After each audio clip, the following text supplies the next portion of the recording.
Assalamualaikum warahmatullahi wabarakatuh. Alhamdulillahirabbil alamin. Wa bihi nasta'inu ala umuri dunya waddin. Wassalatu wassalamu ala asyrofil anbiya'i wal mursalin sayyidina wa maulana Muhammadin wa ala alihi washabbihi ajmain. Subhanaka la ilma lana illa ma 'allamtana innaka antal alimul hakim. Wa la haula wa la quwwata illa billahil azim. Qala al-musannif rahimahullah ta'ala wa nafa'ana bi ulumihi bid darin amin. Baik, kita lanjutkan lagi pertemuan atau pembelajaran kita. Kali ini kita masih membahas tentang rukun sembahyang. Semalam kemarin pertemuan yang sebelumnya, pertemuan ke-6, kita sudah membahas tentang rukun-rukun sembahyang. Nah, kemudian di sini kita jelaskan lagi dijelaskan lagi secara detail satu-satu daripada 13 rukun daripada rukun sembahyang. Ya baik, silakan buka kitabnya halaman 18. Ya, dengarkan, disimak baik-baik. Segala syarat sujud. Sudah takbiratul ihram, niat, kemudian Fatihah, kemudian yang keempat segala syarat sujud, yaitu 7 perkara. Jadi kita dalam melaksanakan sembahyang lalu kita melaksanakan rukun yang keempat yaitu sujud. Nah, syarat sujud itu sah ada 7 perkara. Nah, jadi jangan sampai terabaikan salah satu daripada 7 ini. Ya, karena akan mempengaruhi sholat kita, yaitu tidak sah dan sahnya. Pertama, sujud itu atas 7 anggota. Nah, jadi ketika sujud, yang anggota sujud kita yang wajib kita ikutkan dalam sujud itu adalah 7 anggota kita. Pertama yang jelas yaitu jidat kita atau dahi kita. Nah, kemudian yang kedua dan yang ketiga telapak tangan kita. Kemudian yang keempat dan kelima adalah 2 lutut kita. Kemudian yang keenam dan yang ketujuh adalah jari kaki. Nah, jari kaki kita, kedua kaki kita. Jadi waktu sujud jangan sampai kaki kita terangkat salah satunya. Nah, apabila diangkat salah satunya maka kurang daripada 7 anggota. Maka menurut di sini tidak sah sujud seseorang tadi. Yang kedua, dahinya itu terbuka. Jadi walaupun sudah anggota 7 ketika dia sujud anggota 7-nya lengkap, nah tapi hati-hati jangan sampai ini dahi atau jidatnya tertutup dengan pecinya, dengan rambutnya atau sesuatu apapun yang menghalangi dahinya tadi ke tempat sujud. Nah, jadi memasang kopiah misalnya atau peci jangan seperti ini. Nah, ini sembahyangnya tidak sah. Jadi harus dibuka. Artinya ya memang dahi kita yang diletakkan waktu sujud tadi. Nah, hati-hati. Atau rambutnya misalnya yang menutup karena panjang ketika sujud ini naik ke muka, lalu rambut tadi yang menutup, maka tidak sah juga sujudnya. Atau memakai sorban kandara yang panjang, ya ketika dia berdiri kemudian pas sujud, nah maka sorbannya tadi jatuh atau pas di tempat sujudnya, lalu dia sujud di sorban atau kandaranya tadi. Tapi ketika dia bangun maka kandaranya tadi juga ikut terbawa karena di lehernya. Nah, seperti ini juga tidak sah. Nah, ini perlu diperhatikan. Artinya ketika kita memakai sorban atau kandara, jangan sampai kita sujud di kandara kita tadi atau tadi. Jadi kita jangan artinya kita sujud tadi di tempat sujud, bukan di hati-hati pakai yang sorban panjang misalnya ketika sujud lalu sorbannya tadi karena tempat sujud dan itu yang disujudnya. Nah kalau bisa kita tarik dulu misalnya, atau bagaimana caranya supaya kita sujud tadi memang benar di tempat sujud.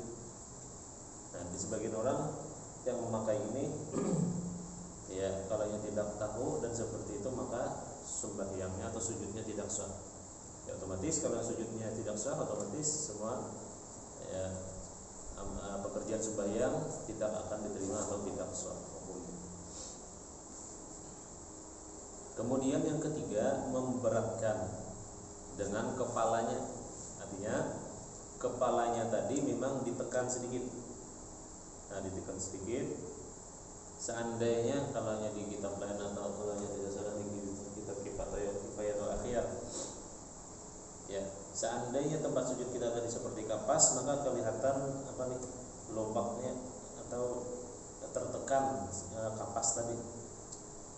Nah itu berarti kita memang benar-benar sujud. Jadi jangan sampai hanya ditahan, misalnya waktu sujud tadi ditahan sekedar tersentuh sedikit ya sudah tidak. Nah, jadi benar-benar dahi kita tadi menyentuh ini dan kita tekan sedikit, memberatkan dengan kepalanya, memang ditekan waktu sujud tadi. Kemudian yang keempat, menyengaja sujud. Ya maksud menyengaja karena sesudah misalnya rukuk iktidal lalu sujud, nah itu kan menyengaja, artinya memang sudah giliran sujud, pas rukunnya yang selanjutnya adalah sujud, maka dikerjakannya sujud, maka sahlah sujudnya. Nah, tapi kalaunya tidak menyengaja, misalnya berdiri lalu misalnya kaget atau terkajut, nah lalu langsung sujud, nah ini kan tidak ada kesengajaan sujudnya tadi, atau jatuh misalnya ada didorong dari belakang, lalu jatuh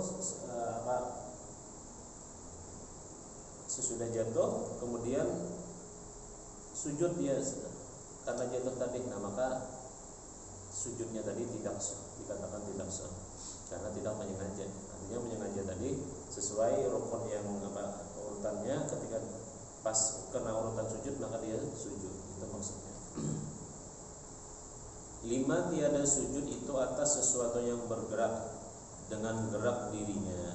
Nah ya tadi misalnya pakai sorban, jangan sampai sorban kita tadi kainnya terhampar pas di tempat sujud kita, nah lalu kita sujudi, lalu nanti ketika kita bangun, nah maka tertariklah sorban kita tadi.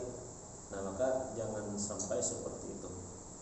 Ya terserah tadi pakai sorbannya kah atau anggarannya kah atau apapun yang dipakainya tadi, jangan sampai itu yang disujudinya. Jadi sujudnya tadi memang benar-benar di tempat sujud.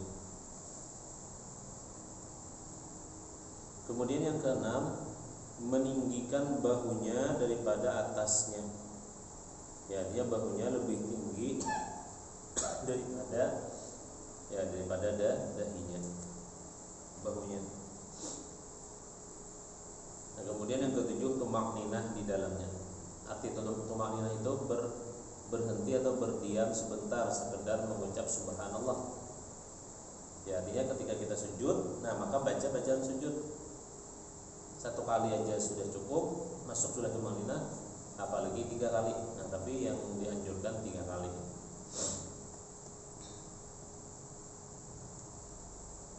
Nah itulah segala syarat sujud. Nah jadi 7 ini harus kita pelihara supaya sujud kita sah. Nah kemudian segala anggota sujud yaitu 7 perkara. Ya maksud segala syarat sujud yang pertama tadi, sujud atasnya 7 anggota.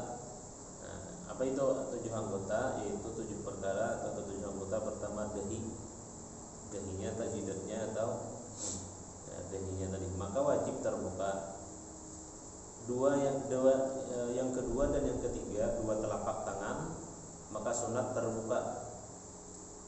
Ya sah misalnya seseorang sholat pakai sarung tangan, sah. Nah tapi kalau kita mau mendapatkan pahala sunat, maka lepas dulu ketika mau sholat yang tadi. Ya karena kita waktu sujud tidak mendapatkan pahala sunat daripada kita tidak melepas tadi. Nah kecuali misalnya kondisinya berbeda. Karena sangat dingin kita pakai kaki pakai kaos, tangan juga pakai kaos. Nah karena dingin, maka tidak dibukanya. Nah ini kan mungkin beda lagi alasannya atau keuzurannya. Dia sebenarnya tahu hukumnya sunat, tapi karena situasinya tidak memungkinkan untuk melakukan itu, nah maka dia menggunakan kaos. Nah, tapi pahalanya tetap Allah berikan, karena seandainya kondisinya tidak dingin, mungkin ya pasti kan dia lepas kaos kakinya ataupun kaos tangannya. Nah, jadi sunat terbuka ketika sholat dalam keadaan sujud tadi. Nah, jangan sampai tangan kita memakai sarung, karena kita tidak akan mendapatkan pahala sunat. Kemudian yang keempat dan yang kelima, dua lutut, maka wajib tertutup. Ya jelas kalau yang lutut kita harus tertutup keduanya, kiri dan kanan. Kemudian yang keenam dan ketujuh, segala perut jari dua telapak kaki, maka sunat terbuka jika laki-laki dan wajib tertutup jika perempuan. Artinya ketika kita sujud, nah lalu perut jari tadi atau jari kaki tadi seperti itu. Jadi bukan hanya misalnya menyentuh gitu aja misalnya lantainya, tapi agak sedikit ditekan, seperti ini. Agak seperti ditekan. Nah kalau seperti ini ya sah, tapi tidak mendapatkan pahala sunat. Yang sunatnya ditekan sedikit supaya perut jari kaki tadi mengenai lantai. Dan terbuka, arti terbuka kelihatan. Dan wajib tertutup jika perempuan. Artinya perempuan tidak boleh ketika sholat kelihatan kakinya atau jari-jarinya. Nah maka kalau yang terbuka itu maka tidak sah. Kalau terbuka misalnya tidak segera ditutup maka tidak sah. Tapi kalau yang terbuka kemudian langsung ditutupnya dengan segera, maka sah saja sholatnya tadi. Ya kemudian disunatkan mengangkat dua tangan sampai membetuli telinganya pada empat tempat. Nah jadi kita disuruh mengangkat tangan ini sampai dua telinga. Ya ini jari kita sampai telinga atas dari sini. Nah, seperti itu. Bukan seperti ini. Agak tinggi lagi. Dan ini pun banyak orang yang kalau yang tidak memperhatikan tidak pas, maka dia tidak mendapatkan pahala sunat. Nah, jadi ketika takbir tadi harus seperti ini. Ini bukan menurut kita, tapi menurut di kitab. Jadi ada 4 tempat yang disunatkan kita mengangkat tangan seperti waktu takbiratul ihram. Yang pertama ketika takbiratul ihram. Nah, jadi ketika kita mulai mau sholat, lalu kita mengangkat takbir. Nah, jadi setinggi di sini. Dan ini terbuka. Nah, jangan miring seperti ini. Nah, jangan miring. Apalagi misalnya sudah miring ke bawah lagi. Nah, atau misalnya seperti itu. Allahu Akbar. Aneh lagi takbirnya seperti itu. Nah, tapi ingat seperti ini kan. Nah, ya kalau mengikuti pengajian di tempat malim setiap malam Jumat mungkin sudah lewat ini. Nah, tapi kita tidak salahnya terulang kembali. Nah, ketika mengangkat takbir seperti kan takbir pertama Allahu Akbar, setinggi dua telinga kita. Nah, seperti itu. Jadi kalau mau pas, ya silahkan latihan, lihat di cermin. Jadi kita mengira-ngira ketika sholat angkat seperti itu. Jangan miring. Karena ada juga orang yang takbir Allah seperti ini. Nah, maka tidak mendapatkan pahala sunat.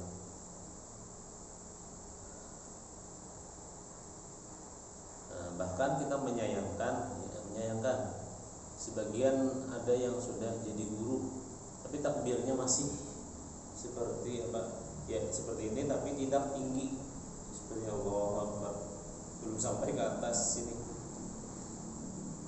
Ya mungkin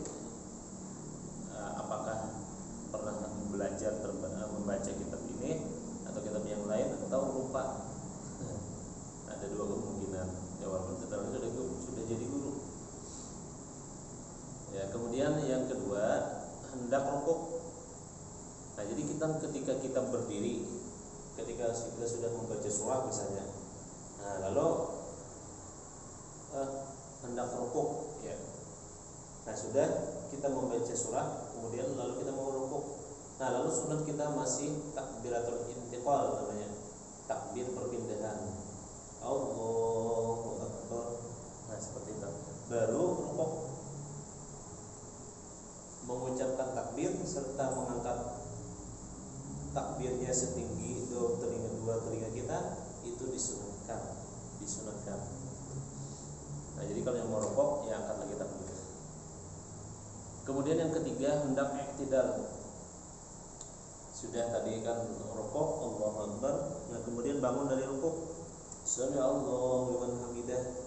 Nah, sini mengangkat dua tangan tadi tingginya sama seperti takbiratul ihram yang pertama. Nah, ini pun harus kita perhatikan. Sebagian orang banyak yang lalai. Ketika takbir pertama ya pas, tapi ketika takbir intiqalnya, nah lalu tidak diperhatikan. Ada yang seadanya, nah lalu tidak pas, maka tidak mendapatkan pahala sunnah.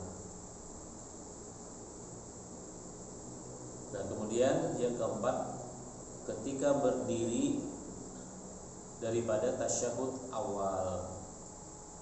Ini tasyahud awal ini kan berada di rakaat kedua. Nah, sesudah tasyahud awal lalu dia bangun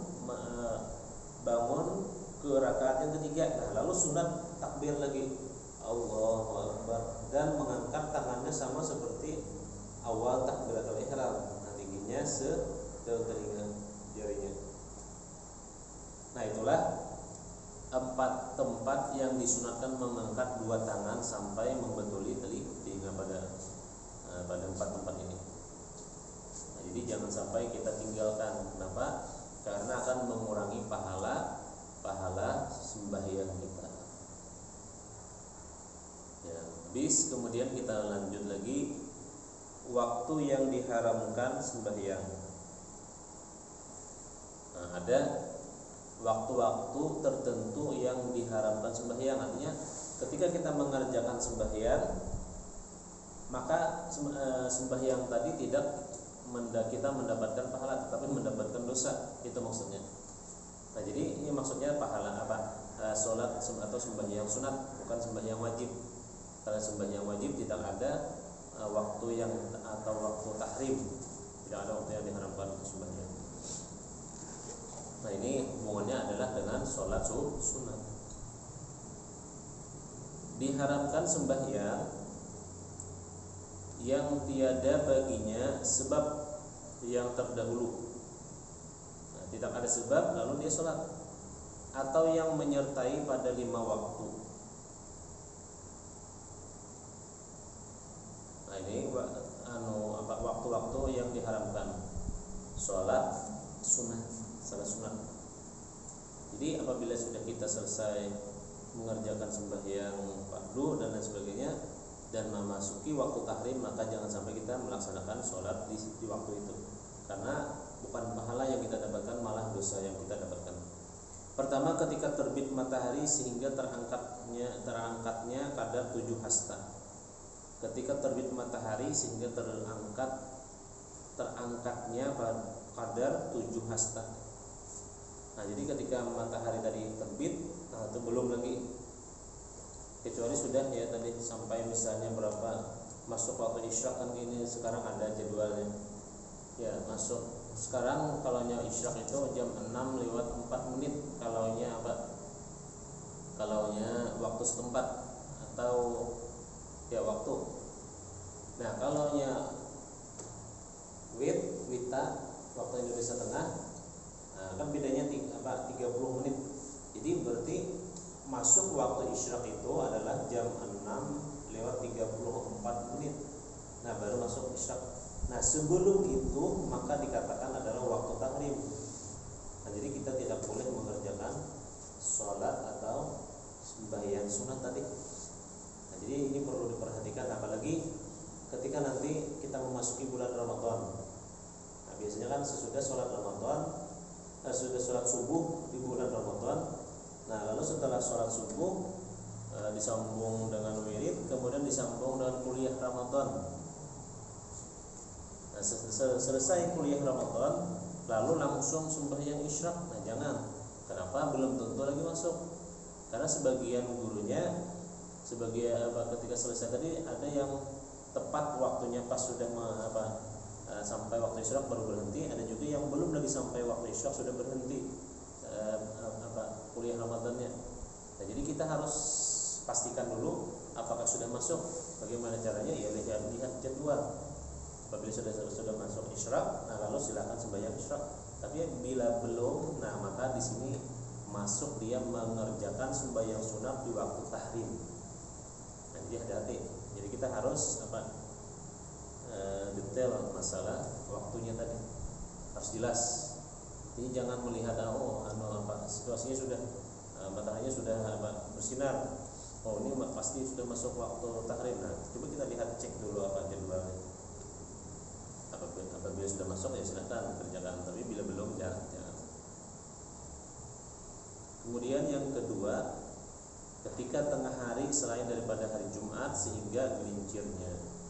Nah jadi ketika ini tiap hari, ketika jam 12 jam 12 pas, nah itu waktu tahrim di tengah hari. Nah jadi waktu itu kita tidak boleh lagi mengerjakan sembahyang sunat sampai digelincir matahari. Kalau sampai jam 12:04 kan baru masuk zuhur waktu setempat. Nah jadi waktu itu jangan kita mengerjakan sembahyang, karena waktu sembahyangnya apalagi duha misalnya sudah habis, dia sudah sampai jam 12, nah maka sudah habis waktu sembahyang duha. Kalau kita menunggu dulu masuk waktu zuhur, nah ketika sudah masuk zuhur silahkan mau qabliyah zuhur, ataupun misalnya sesudah qabliyah tadi masih ada waktu belum tamat, masih banyak yang sembahyang sunat qabliyah, nah ya silahkan situ mengerjakan sembahyang sunat yang lain. Nah, kemudian yang ketiga, ketika kuning matahari sehingga tenggelamnya. Ini sesudah asar. Nah, sesudah kita sholat asar, nah lalu sesudah selesai sholat tadi maka kita tidak dibolehkan sholat sunat apabila sampai tenggelamnya matahari atau sebelum tenggelamnya kuning matahari sehingga tenggelamnya. Nah, jadi matahari jadi tenggelam, lalu misalnya masuk waktu maghrib, nah situ baru dibolehkan. Jadi selama belum sampai maka tidak boleh sholat sunnah. Jadi bila sudah selesai sholat asar, nah jangan lagi ada mengerjakan sholat sunat. Kalau yang mau beribadah silakan ya cari amal ibadah yang lain, baca Quran, baca selawat, baca zikir, baca tasbih dan lain sebagainya. Jangan sholat sunnah karena itu waktu tahrim. Kemudian yang keempat, sesudah sembahyang subuh sehingga terbit matahari. Nah ini waktu tahrim sesudah sholat subuh. Jadi apabila kita sudah selesai sholat subuh, nah sampai terbit matahari, nah waktu itulah yang tidak dibolehkan kita mengerjakan sholat sunat. Nah kecuali tadi sudah masuk waktu isyraq. Bila sudah masuk waktu isyraq, nah lalu boleh situ jalan sholat. Artinya waktu tahrim tadi sudah selesai, sudah habis. Kemudian yang kelima, sesudah sembahyang asar sehingga tenggelam matahari. Sesudah sembahyang asar sehingga tenggelam matahari.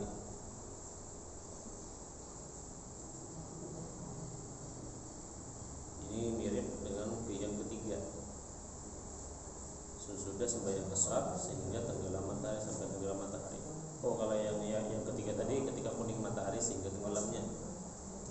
Artinya kalau sesudah asar lalu sampai tenggelam matahari, itu kan biasanya masih ada cahaya kuning. Ada yang ketiga tadi kan cahaya kuning tadi hilang sampai tenggelamnya. Nah, itu masih waktu tahrim. Nah, habis itulah diantara waktu yang kita dilarang mengerjakan sholat sunat. Di Jadi apabila kita mengerjakan sholat sunat di situ, nah maka sholat kita tadi tidak diberi pahala, malah sebaliknya itu diberi dosa. Nah inilah pentingnya pengetahuan atau ilmu dalam mengerjakan ibadah. Jangan asal. Banyak orang tidak pernah dasarkan ilmu, nah lalu mengerjakan ibadah, nah bukan pahala yang didapat, tapi sebaliknya malah dosa yang didapatkannya. Nah kemudian lanjut lagi, kita teruskan segala sunat sembahyang. Ya, segala sunat sembahyang artinya apabila kita lakukan segala sunat dalam sembahyang ini, nah maka kita akan mendapatkan pahala yang tambahan pahala, yaitu baik itu di sebelum sembahyang, di dalamnya ataupun sesudahnya. Nah, jadi segala sunat sembahyang ini yaitu 3 bagian, terbagi pada 3 macam. Pertama yang sebelum sembahyang. Nah, ada pekerjaan-pekerjaan yang kita kerjakan sebelum sembahyang. Nah, apabila kita kerjakan maka akan mendapatkan pahala. Artinya hukumnya sunnah. Arti sunnah mengerjakan dapat pahala, meninggalkan tidak berdosa.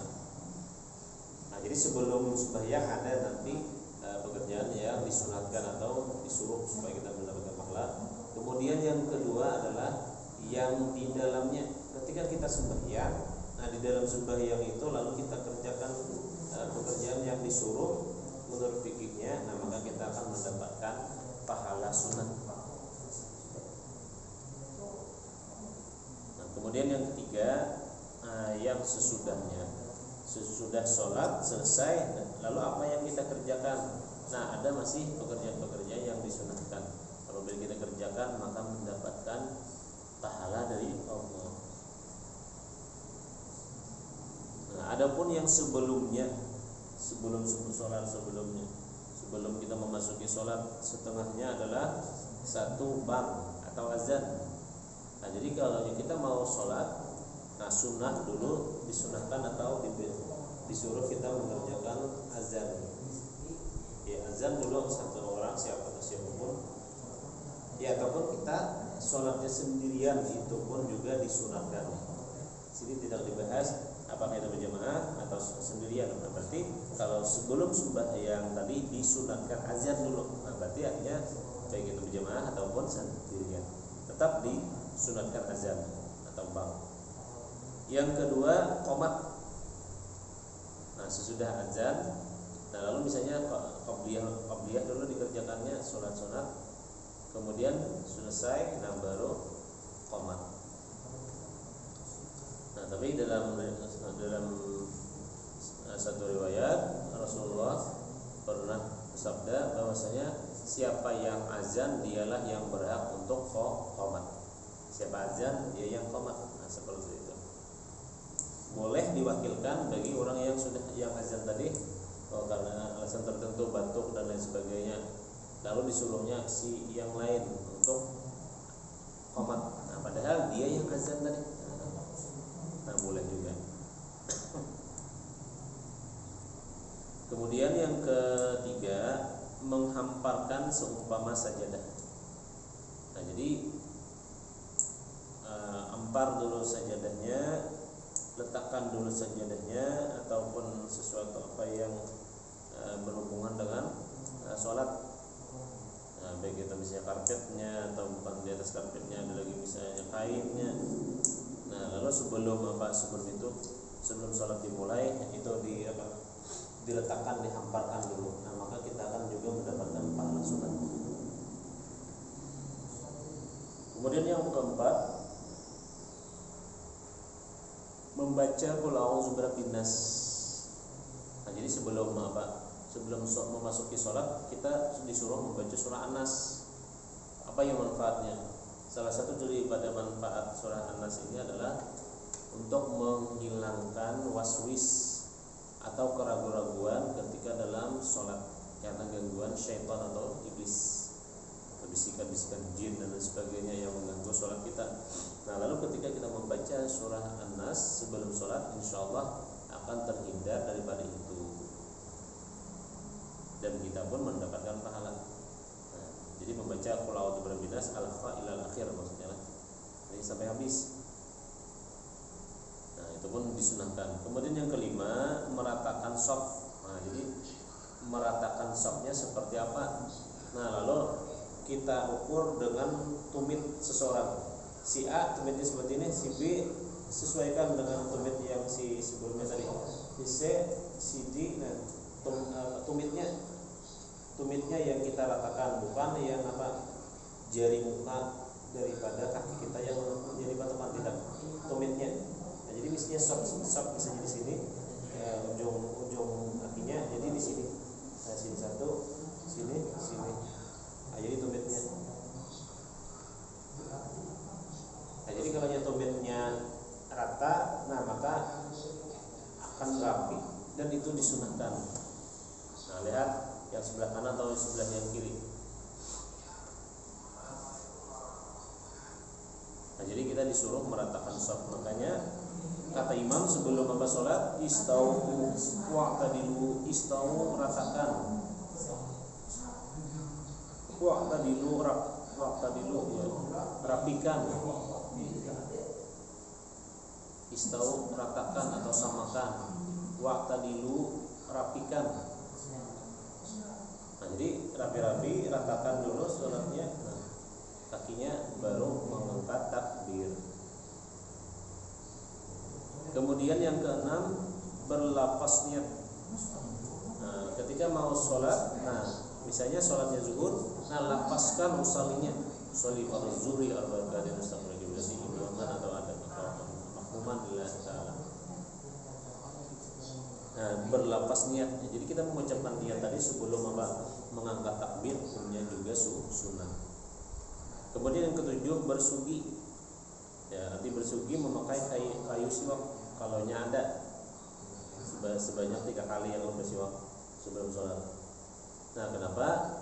Karena apabila kita mengerjakan sholat dengan bersiwak, nah maka kita akan mendapatkan pahala 70 kali ganda daripada biasanya yang tidak memakai siwak.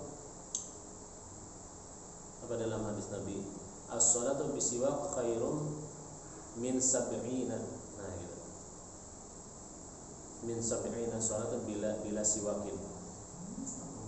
Sembahyang yang bersiwak menggunakan siwak, artinya bersiwak sebelum sembahyang, lebih baik daripada 70 kali sembahyang tanpa siwak. Nah, ini bandingannya besar sekali. Artinya sama-sama sholat, tapi satu yang memakai siwak, tapi satu yang tidak memakai siwak.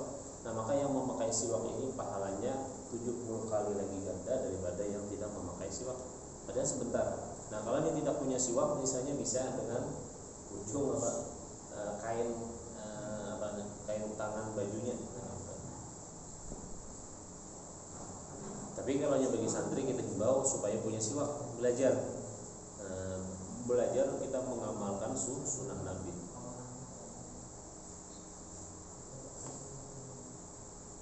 Kemudian apa lagi? Di sini hanya tujuh yang disebutkan. Ya, kalau yang di kitab Irsyadul Ibad, di situ ada disebutkan lagi disunahkan memakai memakai sorban atau imamah. Nah, sampai di situ disuruh dalam satu riwayat Rasulullah pernah bersabda, artinya janganlah kalian sembahyang tanpa menggunakan sorban atau imamah atau sesuatu yang bisa, ya, atau apapun. Sampai situ dikatakan seandainya tidak punya sorban, seandainya tidak punya sesuatu atau pandara, nah lalu misalnya tali digantung di leher, nah supaya kita mendapatkan pahala sunnah. Dan ini pun sebagian orang jarang mengetahuinya, tapi ada juga yang tidak mengamalkan. Ya memang kalau kita tidak terbiasa pakai sorban, misalnya pakai kandara, ya mungkin agak canggung. Tapi kalau kita tujuan niatnya supaya kita mendapatkan pahala, nah maka mendapatkan keridhaan Allah, nah, maka kita akan mendapatkan hasil yang maksimal. Nah, jadi kalau mau banyak pahalanya, sholatnya tadi ya gunakan sorban, gantung di lehernya. Kebanyakan orang ketika, apalagi misalnya hari Jumat, membawa sorban, nah tapi digunakan untuk tempat sujud. Nah, tempat sujud padahal disunatkan diletakkan di bahunya, di lehernya gantung. Terserah lehernya sorbannya tadi dipakainya segitiga biasanya dipakai, terserah, atau misalnya lurus panjang digantungnya di leher. Nah itu pun dia akan mendapatkan pahala sunnah.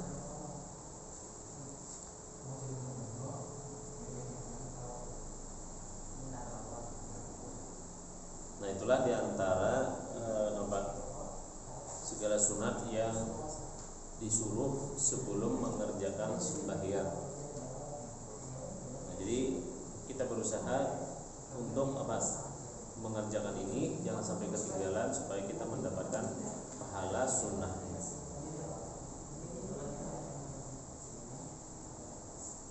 Ya, kemudian nanti akan kita sambung pada pertemuan yang selanjutnya, yaitu dan sunat yang di dalam sembahyangnya, setengahnya satu mengangkat dua tangan. Insyaallah kita akan sambung pada pertemuannya. Mudah-mudahan kita diberikan kesehatan, keafiatan, kemudahan, kelancaran sehingga bisa istiqomah melaksanakan pembelajaran, dan mudah-mudahan selalu kita mendapatkan keberkahan dari Allah Subhanahu wa taala. Amin ya rabbal alamin.